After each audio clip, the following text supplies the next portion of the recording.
I'm gonna put a pause to this. Last week, we got something that is debatable whether or not it's good. The Oshi no Ko live action.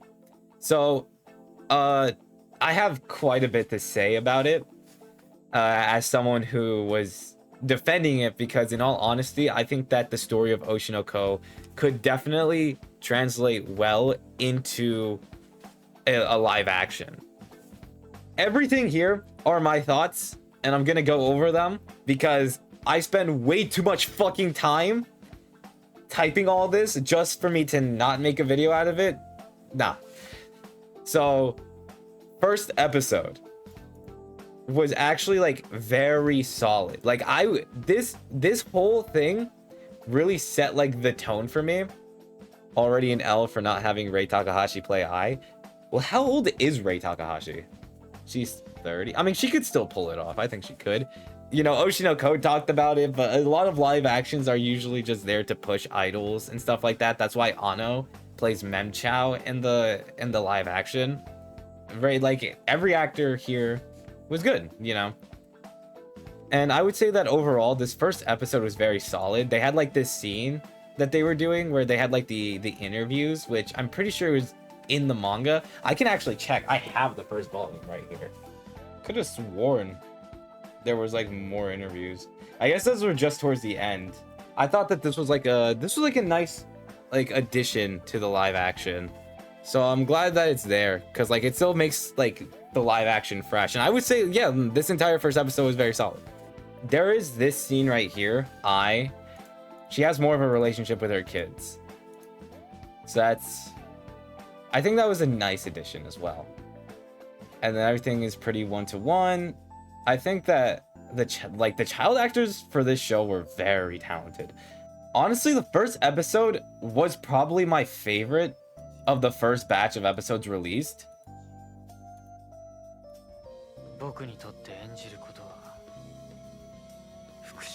Oh my god! My goat! So that was the first episode. Eyes that didn't hit the same. Hikaru Ishin at the end. Yeah, honestly, everything here is just me kind of glazing the end of the first episode. Beginning of episode 2, they included the dance scene from like the prologue, and they transitioned into the auditions, which was a very smart choice. And I just realized there's background music. Yeah, that shit was pretty sick, not gonna lie. I actually forgot to point this out in the last episode. Yeah, the story starts when they're already babies, and they don't even really go into the whole Goro and Serena plot. Yeah, okay, here's one thing. Aqua sabotaged Ruby in front of Miyako instead of the director, which feels like a good decision for the pacing. They also don't cut out the dialogue with the director, because it's still like right here. I'm glad they didn't butcher him. The director is like the most faithful to the source material. They have like this funny gag where with like the Ruby fucking pulls out a baking soda. I don't know why she has it, but I fuck with it. You said the stage play arc was your favorite. Dude, you're gonna be fucking pissed when we get into the later episodes. Okay. This interaction with Kana and Aqua was also like a nice natural dialogue. She mainly talks about how she was traumatized by Aqua's performance back then, and it made her want to be better, which validates Aqua. So far everything is pretty good. Everything is fine, dandy. But then we get to the acting scene. The reason I say it like that is because it started to show the flaws of this live action. This is Narushima, by the way. I'm personally not against the choice of making him blonde. It's like a whatever choice, because like purple hair, it just wouldn't feel right. I would say this episode is still really engaging, and then this part is where it starts to really feel sloppy and like not great. Within this entire scene, I didn't even mention it, Aqua never even interacts with Narushima at all. He doesn't at all. It's like strange because he's an important character to Tokyo Blade in the anime. Now, episode 3, I'm gonna be super honest. I'm pretty sure I wrote it in my notes that episode 3. Oh, there we go. Yeah, this entire thing right here. The main issue with episode 3 as a whole is that it is quite literally most of the flaws of like Oshi no Ko's live action, which is that all the emotions feel watered down, and Aqua and Ruby just don't feel the same because like Goro and Serena aren't here. Like they're not within the story as of right now, and it's very strange. So like everything that Aqua talks about, it barely ever involves Goro. So the idea that his feelings are mixed or that he struggles with this whole crisis is just gone entirely, and it's just super weird. And I don't know why they're like avoiding Serena and Goro. Also, Pion got skipped. You know, rip all the Pion fans out there. I'm pretty sure out of everyone in the live action, out of the main cast, Akane gets done the dirtiest by far. The whole bridge thing was very meh because like everything just kind of happened so fast. I do like this scene right here where it's like everyone like pressuring her and like talking to her. Like this was a nice scene, but I don't think it was enough to build into the emotion because like the thing that made the anime's version of it so great was the OST Doom playing in the background with the piano, the introduction of how everyone's talking about her and how she tries hard, and it shows all of it, right? But I would say that the live action really does try its best, but it just doesn't do the best job. I don't mean to sound like critical, like too fucking critical, but like why is this being shot in broad daylight, bro? It just kind of like kills the entire vibe of what they're going for. Yeah, this is a scene they're replicating. A lot of scenes here are just botched and like everything is done so fast. Like I feel like they should have just tried to like somewhat be similar to the anime, because it just like I'm sorry, it looks really awkward. Kind of like blocks Akane's face, like you can't fucking see shit. And this is the final scene where Aqua like goes to kiss Akane, and it's just like it just looks really awkward. What the fuck is this? But yeah, that was episode 3. Rough watch. And at this point, I kind of just lost hope for the live action. Tokyo Blade. Oh, right. Tokyo Blade was introduced in this episode. Yeah. Also, this scene was when Kaburagi is talking to Aqua. Another originally dark scene that was shot in the light for some reason. I don't know why they keep on fucking doing that. This was okay. So I haven't really mentioned it, but each episode has like a unique intro and outro, which I like a lot. I would say there's like a handful of them that I really enjoy.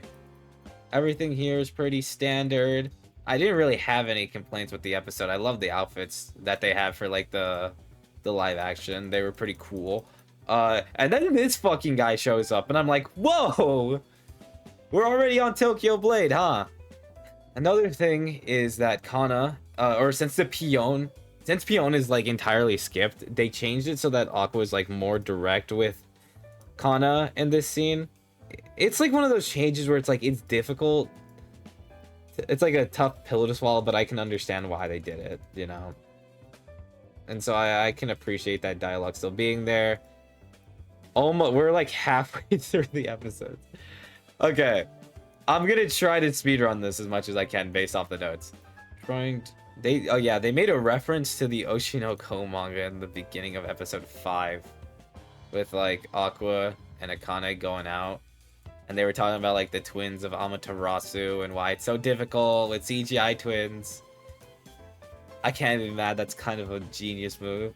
They made this was the best intro of Oshi no Ko, where it was like all the Bikomachi members like throwing pies at each other and shit. For some reason Aqua's here. Akane isn't, but for some reason Aqua is, which I find hilarious. But you know, at the end of the day, we still got this concert scene right here with Aqua and his goated ass fucking dancing with the glow sticks and shit. Like, hold up, where's my thing? Yo, oh fuck, yo, no, Kana. Yeah, that. You know, I got these things because someone said I wasn't a real Oshinoko fan if I didn't have them. So out of just fucking pettiness, I got them. Oh yeah, okay, hold on. I do need to give props to this scene that we're about to see right here. This was a pretty cool scene where they transitioned from the manga to the actual scene.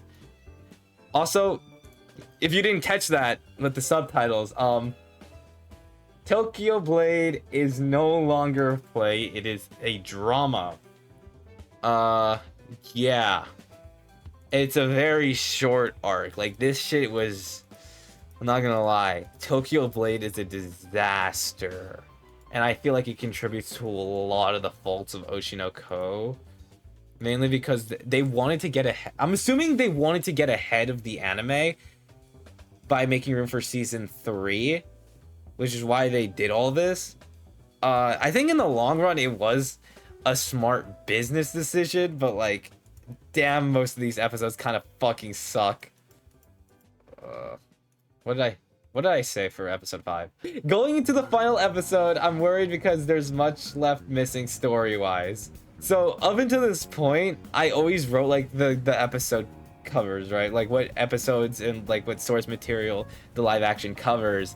So I wrote like episode 4 is when it got fucking weird because they started doing episodes 8 and 9 and episodes 12 and 13. Then they started doing episodes 10 and 11 and then 13 through 15. And then on to episode 6, I just fucking wrote 5 question marks because I had no idea what the fuck was going on. They went very like original, I guess. This scene is like the one where Aqua says he's gonna fucking murder his dad in the entertainment industry. Cause like, at first you're like thinking, oh, it's kind of empty, you know, I guess. And oh, there's a person right there. Oh, there's another person right. Oh, there's the person right there. You know what? This is a very public area to announce the fact that you're gonna fucking murder someone. All right, this sequence was really cool. I probably can't show too much because copyright, but yeah. Honestly, if you're able to, just like find some way to watch all the end like videos and shit, because they're pretty well made. Obviously, I just can't show them because of copyright. Oh, right. This is a new subplot. With the drama, they're like talking about like the ratings dropping. Now this is another example of fucking Akane getting fucked by the live action. This scene right here is Kana showing off her acting, right? And she does a good job with Himekawa. Oh, I forgot about this fucking scene. Yeah, Ruby like goes into the, what is this fucking, what is it, the composer, and she just fucking yells at him to make their song, and he's just like, yeah, I fuck with it, I want to make this shit. It is awesome. Aqua's big acting scene. All right, if you're wondering why Akane didn't act, that's because I didn't skip it, the live action did. Yeah. She literally still has the same speech talking about how she's going to do like a large thing for acting. She's gonna show off the Kana and all that shit. Watch me, because now it's my turn.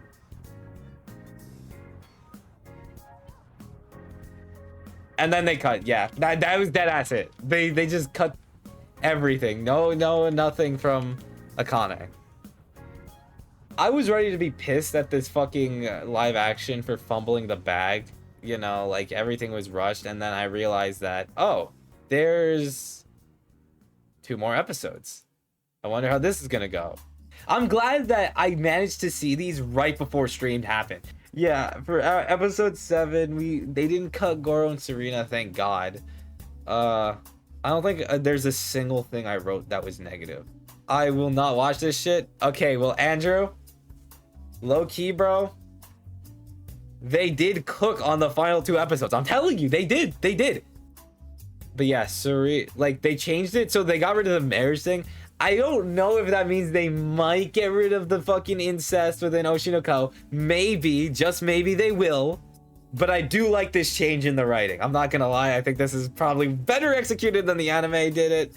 I know that's a crazy thing to say, but this is probably the best adaptation of their interactions because it's not fucking marriage and it won't fucking lead to incest. There's a chance to save that like plot line. They had like the manga outfits redesigned for the live action, which was dope. They had new interaction with the ex coworker of Goro, Mamiya, which was nice. I thought that was because like I found it weird that no one in the anime fucking remembered him, I guess. Cause like he kind of disappeared out of nowhere, so I feel like that would set off some red flags for people, like even like a rumor or anything that he's dead or deceased. So like it's kind of weird that he was forgotten. So I'm glad they kind of established that within the live action. Even if it is at the cost of Akane's screen time, because again, she doesn't fucking get any. So yeah, that was a pretty solid episode. And then the last one, which I'm pretty sure I also wrote just positive things about it. So also they cut out that fucking like subplot with Ruby when she first becomes like an edgelord and shit. It wasn't bad in the manga, but it's like hella forgettable.